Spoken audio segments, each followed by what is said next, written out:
PM किसान आणि नमो शेतकरी आजपासून पैसे जमा होणार. 4,000 रुपये यादीत जाहीर. यादीत नाव चेक करा.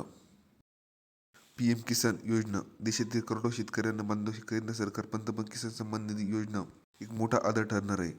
आतापर्यंत सरकारने यशस्वी 21 हप्ते वितरित केले असून आता सर्व लक्ष 22 हप्ते लागले आहे. मात्र यावेळी हप्ता मिळण्याची सरकारने एक नवीन आणि त्याची महत्त्वाची अट लागू केली आहे. केंद्र सरकारने उद्या अधिकृत तारखे घोषणा केली नाही, परंतु या योजनेत 4 महिन्याचे चक्रवाढीनुसार 22 हप्ता फेब्रुवारी 2020 या पहिल्या किंवा दुसऱ्या आठवड्यात शेतकरी खात्यात जमा होण्याची दाट शक्यता आहे. साधारणतः जानेवारी ते मार्च कालावधी हा हप्ता वितरित केला जातो. यावेळी केवळ KYC करून चालणार नाही. सरकारने आता फॉर्म आय डी म्हणजे युनिक शेतकरी ओळख क्रमांक अनिवार्य आहे. जर तुमची सगळी कागदपत्रे बरोबर असेल तर पैसे आले नाही तर तुम्ही खाली गोष्टी तपासा. KYC पूर्ण केली नसेल तर मोबाईल किंवा CC केंद्रावर जाऊन त्वरित करा.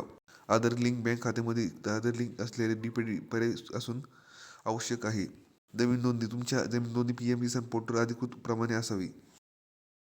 बँकेत तपशील बँकेचा ID IFSC कोड बदलून असले किंवा नाव आधार नसल्यास निवड असू शकते. तुमचे नाव 22 हप्त्याची यादी आहे की नाही हे पाहण्यासाठी खाली पावती अर्ज उचला. PM किसान अधिकृत वेबसाईटवर PM किसान वर जा.